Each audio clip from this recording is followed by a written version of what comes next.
Eu peço que você abra a sua Bíblia em Apocalipse capítulo 17, este capítulo que é o mais polêmico do Apocalipse. Existe uma polêmica entre os teólogos sobre este capítulo, esta visão, porque muitos querem jogar isso para o passado, mas esta é uma profecia chamada de verdade presente para os nossos dias. O Apocalipse abre as cortinas do futuro para você e Deus conta para você o que vai acontecer no futuro. Não eram acontecimentos dos dias de João lá na ilha de Patmos no primeiro século. Também não eram acontecimentos do tempo do Egito, da Síria, de Babilônia, da Medopérsia, da Grécia. Não, queridos. As profecias começam nos dias do profeta. As profecias começam nos dias do profeta para a frente. Portanto, as revelações do Apocalipse dizem respeito àquilo que aconteceria na história do mundo e na história da Igreja de Deus, do tempo de João, ou seja, do Império Romano, para a frente. Não podemos voltar para trás, tentando colocar na profecia do capítulo 17 aquilo que não está ali. O que é que não está na profecia de Apocalipse 17? O Egito, a Assíria, a Medopérsia, a Grécia. Queridos, estes impérios, grandes impérios mundiais, não estão na profecia do capítulo 17. Porque João viveu no tempo do Império Romano, portanto, dos dias do poder reinante, dos dias do profeta para frente. Por isso, esta profecia diz respeito ao tempo do fim. Ao tempo do fim. Olá, seja muito bem-vindo ao canal Descanso Bíblico. O que você vai ver agora é um vídeo impactante e revelador do pastor Samuel Ramos sobre a profecia de Apocalipse 17 e a misteriosa sucessão dos 7 reis papais. Diante dos últimos acontecimentos no Vaticano e da possível morte do Papa Francisco, esta mensagem se torna ainda mais urgente e profética. Antes de continuar, já aproveita para se inscrever no canal, curtir esse vídeo, comentar sua opinião aqui embaixo e compartilhar com seus amigos e familiares, porque essa verdade precisa ser conhecida. Agora fique com esse estudo poderoso. Que Deus te abençoe e te guarde em nome de Jesus. Abra sua Bíblia no capítulo 17 de Apocalipse. Todos nós já sabemos que um erro leva facilmente para outro erro. Um pecado traz consigo outros pecados. Estou introduzindo esta mensagem hoje afirmando que a rejeição de uma verdade conduzirá à rejeição de outras verdades. Quando nós rejeitamos uma verdade clara e convincente, como essa de Apocalipse capítulo 17, verso 9, o que diz esta profecia de Apocalipse 17, verso 9? Aqui não existe mistério, aqui é claro. Porque diz assim, aqui há sentido, quem tem sabedoria, as 7 cabeças são 7 montes, sobre os quais a mulher está assentada. Qual é o mistério que existe aqui? Queridos, essa é uma declaração clara, objetiva, que podemos dizer é irrefutável, porque a maior igreja do mundo, a igreja de Roma, ela tem a sua sede na cidade dos 7 montes. Os próprios jesuítas na Bíblia, Jerusalém, eles reconhecem que os 7 montes mencionados aqui em Apocalipse 17, verso 9, está se referindo à cidade de Roma. Portanto, meus queridos, hoje nós vamos estudar a partir do verso 9 em diante. A cidade dos 7 montes é Roma, historicamente reconhecida por todos os historiadores antigos e também modernos. A mulher está assentada sobre os 7 montes. A mulher é a igreja mundial romana que domina sobre os reis da terra. Ela está sentada sobre os 7 montes de Roma. Qual é a dificuldade para entender e aceitar esta verdade profética, esta verdade presente? Infelizmente, a maioria dos teólogos adventistas rejeita a interpretação dada pelo próprio anjo para João, dizendo, não foi o pastor Samuel que falou isto, foi o anjo que disse para João, João, estas 7 cabeças da besta que carrega a mulher, estas 7 cabeças representam os 7 montes onde a mulher está sentada. Eles, os teólogos adventistas, em sua maioria, preferem dizer que os 7 montes são simbólicos. Mas não é isso que Deus está falando em Apocalipse 17, verso 9. Deus está dizendo que as 7 cabeças são simbólicas, mas não os 7 montes. As 7 cabeças são simbólicas, mas os 7 montes são literais. É a interpretação dada pelo próprio Deus. Você e eu e ninguém nesse mundo pode querer interpretar a interpretação. Você não pode pegar uma interpretação dada por Deus e querer interpretar aquela interpretação. Isso é um absurdo. Queridos, você não precisa concordar com tudo que eu prego, mas, por favor, coloque a sua mão na consciência e seja honesto com a Bíblia, porque a Bíblia está dizendo que a mulher de Apocalipse 17, a grande prostituta, a grande Babilônia, está sentada nos 7 montes, e os 7 montes são os montes de Roma, e ali está comprovadamente o Vaticano. Meu querido irmão, Apocalipse 17 é uma verdade presente. Não era uma verdade presente para o primeiro século, para o tempo de João lá na ilha de Patmos. Era uma profecia para o futuro, mas hoje é uma verdade presente. Você sabia que existe uma verdade presente para cada época? Mas como é isso, pastor Samuel? Sim, existe uma verdade presente para cada época. Isso significa que, se os nossos pioneiros não ensinavam desta forma, ou se os nossos pioneiros não entendiam Apocalipse 17, verso 9, da forma como nós entendemos hoje, não devemos criticá-los, mas também não podemos fechar os olhos, cruzar os braços e rejeitar a revelação progressiva da verdade. Porque a verdade é revelada progressivamente. Sim, a revelação da verdade é progressiva.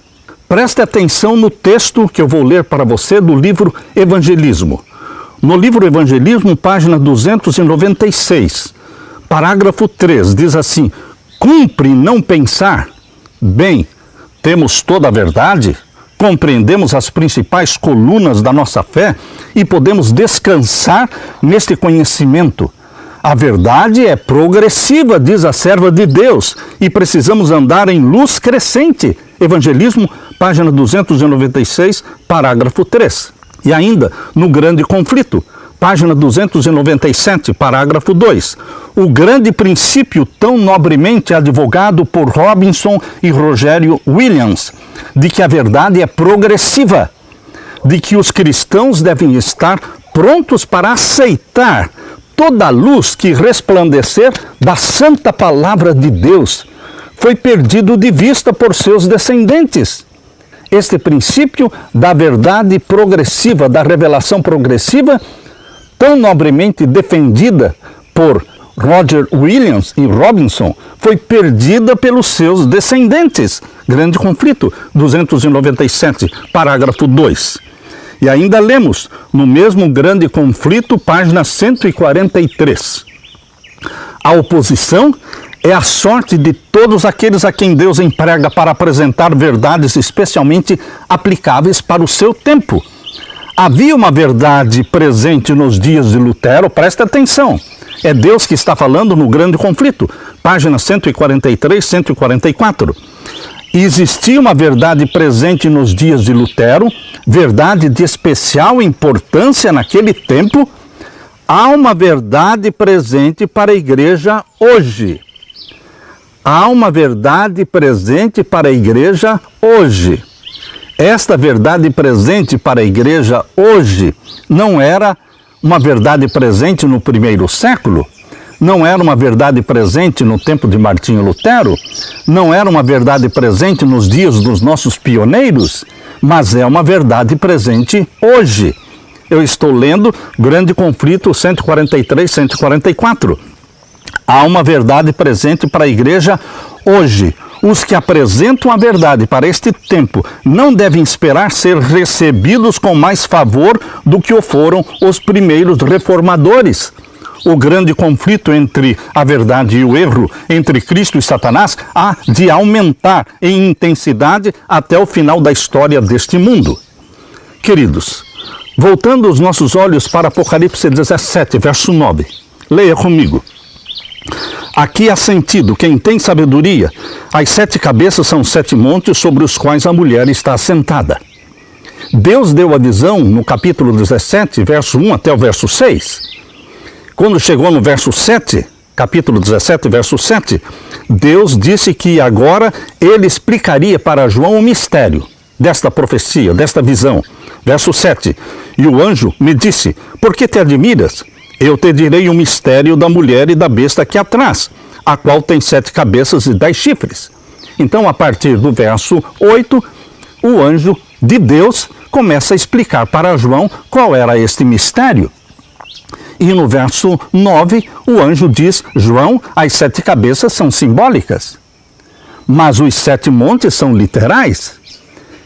É exatamente o local geográfico onde está a sede da Igreja Mundial de Roma, onde a mulher está sentada, a grande Babilônia. As 7 cabeças do dragão, que carrega a prostituta, são 7 montes de Roma. Agora, queridos, podemos então avançar para o verso 10.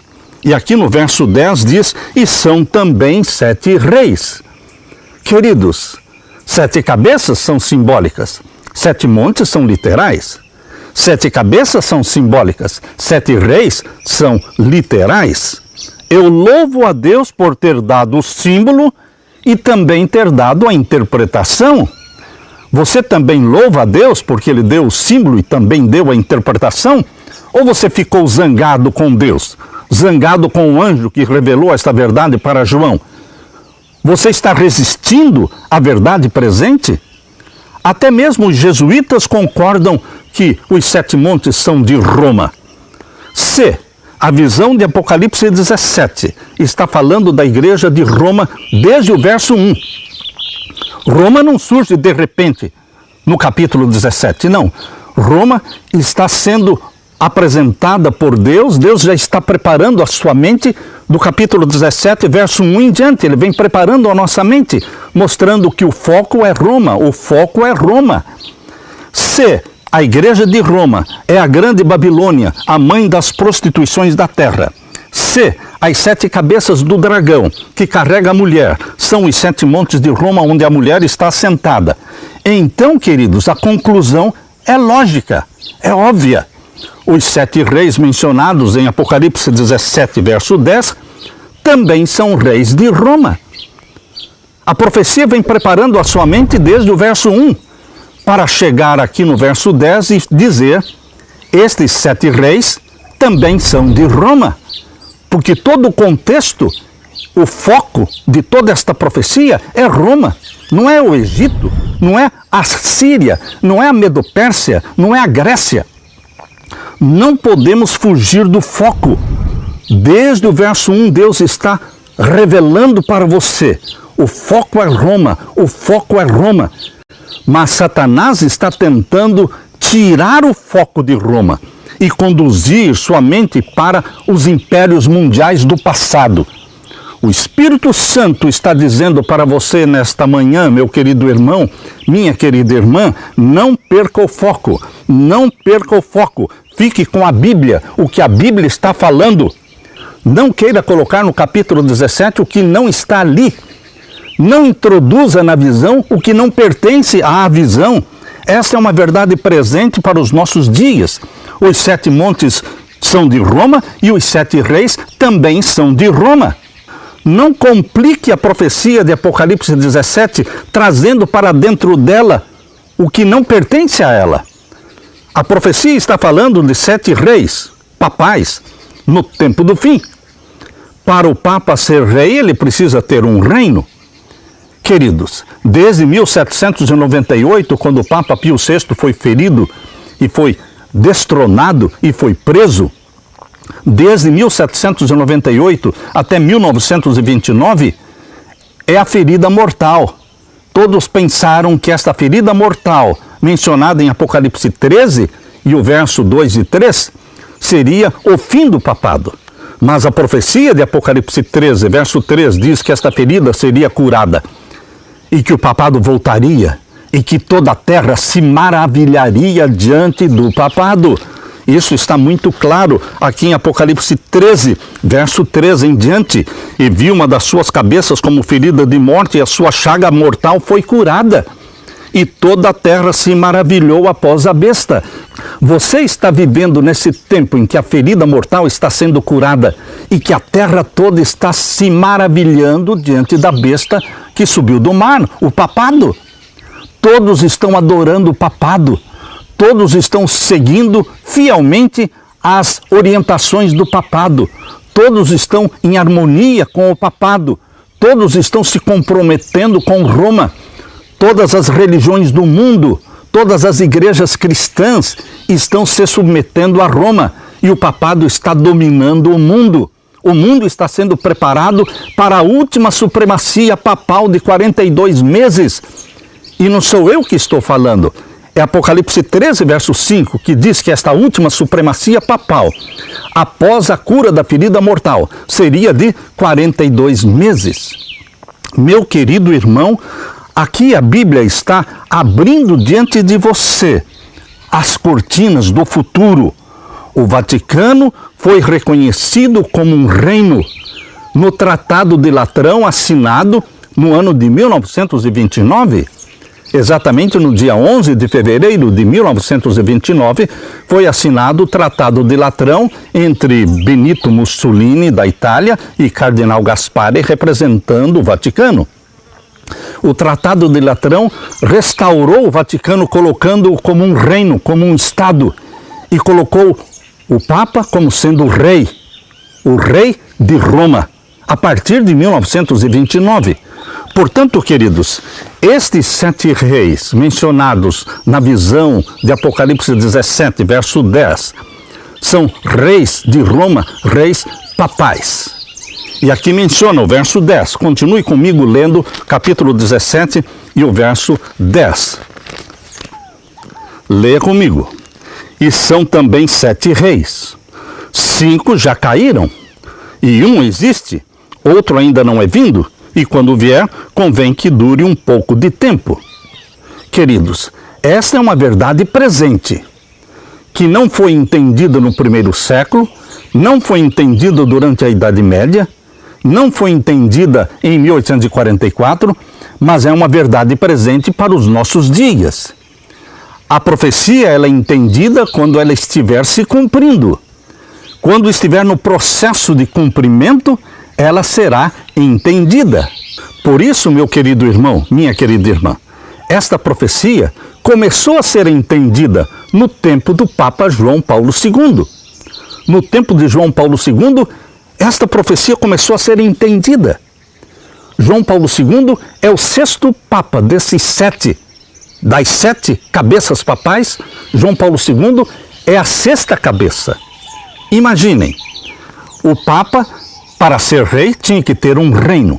O reino do Vaticano foi criado em 1929 pelo Tratado de Latrão. De 1929 para frente, os papas são reis. E, queridos, o Papa que estava reinando em 1929 era o Papa Pio XI. Depois veio o Papa Pio XII, o segundo dos 7. Depois veio o Papa João XXIII, o terceiro dos 7. Depois veio o Papa Paulo VI, o 4º dos 7. Depois veio João Paulo I, o 5º dos 7. Depois veio João Paulo II, o 6º Papa dos 7. E depois de João Paulo II veio Bento XVI, o 7º Papa, a 7ª cabeça papal. E Bento XVI renunciou e entrou então o Papa Francisco, que faz parte da 7ª cabeça. A 7ª cabeça foi partilhada por 2 papas, porque o Bento XVI renunciou e o Papa Francisco passou a fazer parte da 7ª cabeça. Meu querido irmão, nós estamos vivendo no cumprimento desta profecia de Apocalipse 17, verso 10. Começou a ser entendida no tempo da 6ª cabeça papal, João Paulo II. 5 já tinham se passado. E agora estamos na última cabeça papal.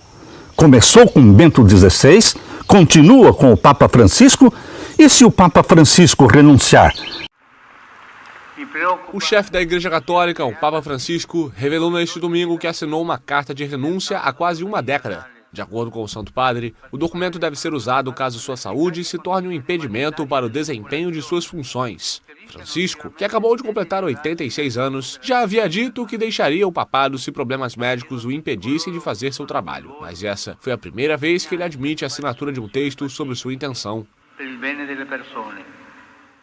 Francisco explicou que assinou e entregou a carta em 2013 ao então secretário do Estado do Vaticano, cardeal Tarcísio Bertone, antes dele se aposentar. A declaração do pontífice ocorreu durante entrevista ao jornal espanhol ABC. Francisco tem dificuldade para andar devido a um problema inoperável no joelho que o obrigou a usar uma cadeira de rodas nos últimos meses. Ele também teve que cancelar ou reduzir as atividades várias vezes no ano passado devido à dor. Em uma entrevista em julho, ele reconheceu que precisava desacelerar. E se o Papa Francisco renunciar? Vai entrar outro Papa ainda na sétima cabeça? E se o Papa Francisco não renunciar e morrer? Então acaba a sétima cabeça e então vem o oitavo poder, que é o próprio Satanás personificando Cristo. Porque aqui menciona, queridos, no capítulo 17 e no verso 11, e a besta que era e já não é. Esta aqui é a besta do abismo. A besta que era e já não é também o oitavo, e é dos 7, e irá à perdição, e vai à perdição. Queridos, esta besta que vai à perdição é a besta do abismo, mencionado aqui no capítulo 17 e no verso 8. A besta que viste foi e já não é, e há de subir do abismo e irá à perdição. A besta do abismo não é a besta que subiu do mar. A besta do abismo não é a besta que subiu da terra. A besta do abismo é a original, é o próprio Satanás, que foi lançado do céu para o abismo. E durante os 1000 anos ele vai ser lançado no abismo. Por isso ele é conhecido como a besta do abismo. A besta do abismo é Satanás, o dragão com 7 cabeças, que carrega a mulher. Esta besta do abismo vai personificar Cristo aqui na terra. Jesus disse, lá em Mateus capítulo 24, que viriam falsos cristos, falsos profetas, e que, se possível, enganariam até os escolhidos. Então, Satanás vai personificar Cristo na terra, sendo o oitavo poder. Não é o oitavo rei, é um oitavo poder. Capítulo 17 e o verso 11. E a besta que era e já não é ela também o oitavo. Oitavo o quê? O oitavo poder. E é dos 7. Por que é dos 7? Porque reinou através das 7 cabeças papais. Todos os papas, eles representam aquele que é o inimigo de Deus, que é Satanás. Queridos, eles se intitulam vicários filii Dei, eles se intitulam substituto do Filho de Deus na terra e aceitam ser adorados, aceitam ser beijados, aceitam ser carregados. Queridos, eles aceitam adoração e pretendem mudar a lei de Deus, e mudaram a lei de Deus, tirando o sábado, o santo dia do Senhor, e colocando o domingo como dia de guarda, e o mundo todo está aplaudindo. Queridos, este poder papal somente representa Satanás. A besta que subiu do abismo é o próprio Satanás, que usa a besta que subiu do mar, o poder papal, que usa a besta que subiu da terra, os Estados Unidos da América do Norte. Queridos, esta besta que subiu do abismo e que vai ser lançada no abismo, durante os 1000 anos estará no abismo, para que no final dos 1000 anos seja queimado. Queridos, é Satanás personificando Cristo. Portanto, nós vemos aqui, estamos vivendo na 7ª cabeça papal, a última cabeça papal. Todos nós estamos sentindo que o fim do mundo chegou. Todos nós estamos sentindo, cristãos e não cristãos, pessoas incrédulas, todas estão dizendo que o mundo está em revolução. O mundo está numa tragédia mundial. Queridos, chegou o fim. Bendito seja Deus que nos revelou a todos nós que esta é a última cabeça papal. Se o Papa Francisco não renunciar, vai durar pouco tempo para que o decreto dominical saia. E então haverá uma supremacia papal do tempo do fim, de apenas 3 anos e meio literais. E então o papado será derrubado. Meu querido irmão, Jesus Cristo vai voltar. Não no momento em que o papado cair. Nós não sabemos o dia e a hora da volta de Jesus, mas a 7ª cabeça indica que a volta de Jesus está próxima. Não existe uma 8ª cabeça, não existe um 8º rei. O que existe é um 8º poder, que é o próprio Satanás personificando Cristo. Meu querido irmão, Jesus está voltando. Nós estamos nos preparando para a volta de Jesus Cristo para os próximos anos, para os próximos poucos anos. Temos que levantar a nossa cabeça para o alto e dizer: ora vem, Senhor Jesus Cristo. Volte logo para nos buscar. Nós, os filhos de Deus, que guardamos os mandamentos de Deus e que temos a fé de Jesus Cristo, estamos preparando a nossa família e preparando o mundo para receber Jesus Cristo em glória e majestade. Deus quer abençoar você, meu querido irmão, minha querida irmã. E Deus quer usar você para que você pregue esta verdade presente, dizendo: chegou o fim do mundo, chegou o momento em que a ferida mortal será curada do poder papal e o decreto dominical será implantado e o povo de Deus será perseguido.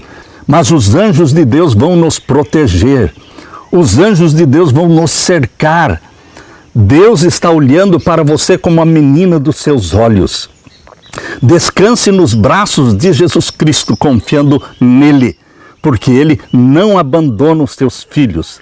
Quem estiver ao lado de Jesus Cristo será vitorioso juntamente com Jesus Cristo, diz Apocalipse 17 e o verso 14. Estes combaterão contra o Cordeiro, e o Cordeiro os vencerá. Ele é o vitorioso, porque é o Senhor dos senhores e é o Rei dos reis. Vencerão os que estão com ele. Eu e você estamos com ele, com Jesus Cristo, o vitorioso. Chamados, eleitos e fiéis. Você e eu, nós somos eleitos e fiéis. Deus derrame o Espírito Santo sobre você. Que você se regozije com a verdade revelada por Deus na profecia. E que você prepare a sua família para a volta de Jesus. E que você diga: ora vem, Senhor Jesus. Deixe-me orar com você. Pai querido que estás nos céus, obrigado por esta profecia tão clara, tão convincente. Derrama o Espírito Santo sobre mim e os meus irmãos. Abre a nossa mente para entendermos esta verdade presente para os nossos dias. Ajuda-nos a pregar esta mensagem. Ajuda-nos, Pai, derramando o Espírito Santo sobre nós, para que preparemos o mundo e preparemos nossa família para receber Jesus Cristo em glória e majestade. É em nome de Jesus que pedimos. Amém, Senhor, e amém. Deixo com você, meu querido irmão, minha querida irmã, a paz de Jesus. Amém.